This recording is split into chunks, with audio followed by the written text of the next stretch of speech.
Será que nós já tivemos a pena de morte no Brasil?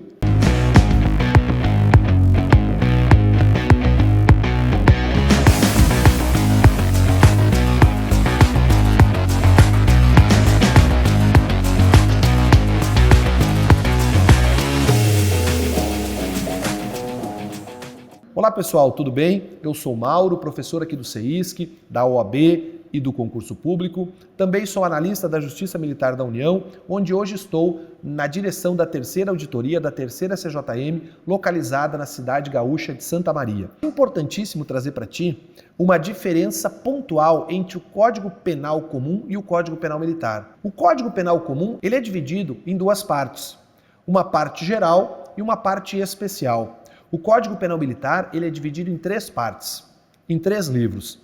Ele tem o primeiro livro da parte geral, que traz temas como prescrição, que traz temas como penas, que traz questões relacionadas a excludentes de licitude, tudo aquilo que o Código Penal Comum também traz na sua parte geral. Só que na nossa parte especial, nós temos uma divisão entre crimes militares em tempo de paz e crimes militares em tempo de guerra. E nesta última parte, talvez esteja a maior peculiaridade deste ramo especializado do Poder Judiciário. Esta peculiaridade que eu me refiro é que somente nesta parte de todo o ordenamento jurídico brasileiro é que está prevista a pena de morte. A pena de morte, consoante o artigo 5º da Constituição Federal, ela só será aplicada em casos de guerra declarada pelo Presidente da República, guerra declarada na forma do artigo 84, inciso 19. Quando o Presidente da República, então, declarar a guerra, nós passamos a utilizar o terceiro livro do Código Penal Militar, onde consta os crimes militares em tempo de guerra.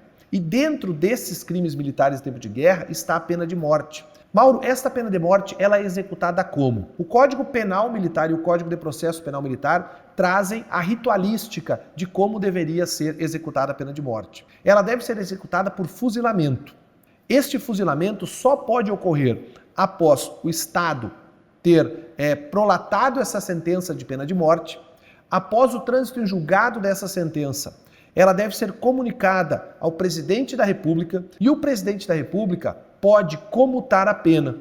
Ele pode comutar de que forma, Mauro? Ele vai substituir pelo máximo de que nós podemos ficar presos no Brasil, que hoje, após o pacote anticrimes, é de 40 anos. Então ele poderia converter esta pena para no máximo 40 anos, ainda que o Código Penal Militar mantenha os 30 anos como prazo máximo de cumprimento de pena. Agora, se o Presidente da República ficar silêncio, que nós chamamos de silêncio eloquente do presidente, será então este cidadão executado por fuzilamento. Uma curiosidade, será que nós já tivemos a pena de morte no Brasil? Sim, nós já tivemos a pena de morte imposta, mas não executada. O Brasil entra na Segunda Grande Guerra entre 43 e 45, e nós tivemos militares que foram lutar pelo Brasil na Itália. E lá, 2 militares brasileiros foram condenados à pena de morte. Só que à época o presidente era Getúlio Vargas, e Getúlio Vargas então faz essa comutação, ele não autoriza esta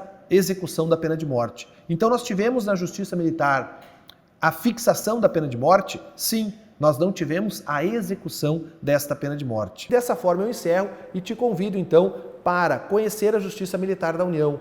As auditorias que possuem sede em Santa Maria, Bagé, Porto Alegre, Manaus, Recife, Rio de Janeiro, São Paulo, estão todas de portas abertas. E não porque elas querem, porque o artigo 93, inciso 9 da Constituição, diz que todas as sessões judiciárias são públicas. Então vá assistir uma audiência na Justiça Militar, vá conhecer esse ramo especializado do Poder Judiciário e venha também estudar conosco aqui no CEISC. Forte abraço e até o próximo.